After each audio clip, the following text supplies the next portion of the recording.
Hello everyone, my name is Andrew and welcome to our evaluation of bank profitability in New Zealand.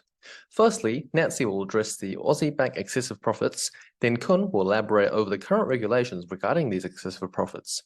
Finally, Ling and Lenny will introduce two of our strategies in order to counter the current exploitation of the lack of market competition in the banking industry.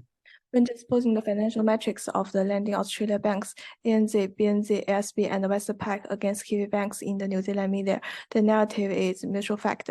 The Australia banks collectively exhibit a robust ROE averaging 13.05%, emblematic of their adept capital utilization and value generation for shareholders. Its market superiority over Kiwi Bank's 6.2% potential allude to either operational efficiency or market constraints affecting Kiwi Bank. However, the story takes a nuanced turn with by Kiwi Bank's commendable 2.80% AUM, although surpassing ANZ and BNZ, found itself eclipsed by ASB's and Westpac's superior margin of 2.81% and 2.9%, respectively. This suggests a potential disparity in lending portfolio, pricing strategy, or even more funding costs.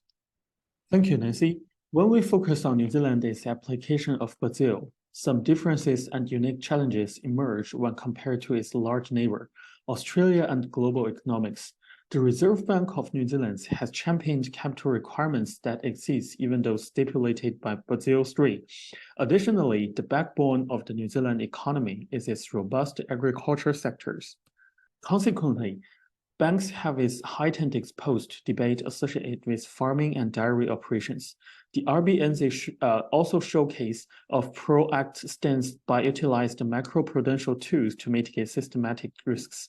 In essence, where Basel III offers a universal guideline, New Zealand's individual economic fabric, banking sector hurdles, and historical content necessity a tailored approach to regulations enactment. Thank you, Kun.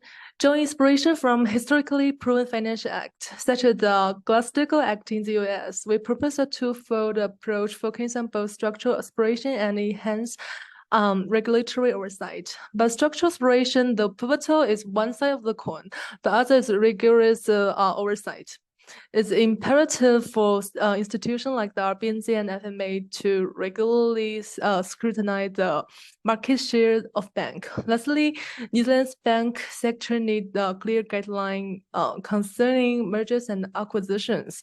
Concentrated power, as history shows, can be a precursor to systemic risk. By ensuring diversity, we keep our banking ecosystem vibrant and competitive. Our second strategy will be introducing an interest rate ceiling. We aim to reduce the excessive profit margins of big Aussie banks, which is about 8%, benefit borrowers through more reasonable interest rates, and foster a fair banking environment in New Zealand. If put RBNZ OCR benchmark in interest rate 5% as the equilibrium rate, the excessive rate about 3 to 4% of the big Aussie banks will allow them to earn abnormal profits. By implementing the interest rate ceiling below the current variable interest rate and getting as close as possible to the equilibrium interest rate with a reasonable range, the amount of abnormal profit generated will decreases.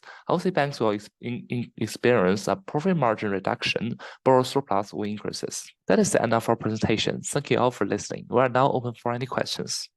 Do you think banks will be riskier if their return on equity is as low as Kiwi Bank's return on equity of 6.2%? Yes, it will be riskier, but the benefit household could get will overcome the loss in social welfare. Now, do you suggest that Basel III is not an appropriate regulation system to be used in New Zealand? Yes, it still holds its own advantages about providing global agreement instructions to bank, so just need more adjustment. How would you confirm that banks are actually split it out under your first strategy instead of cooperating in essence? Yeah, we would stress the FMA to publish relevant legal requirements and closely monitor the operation of banks through their financial statement.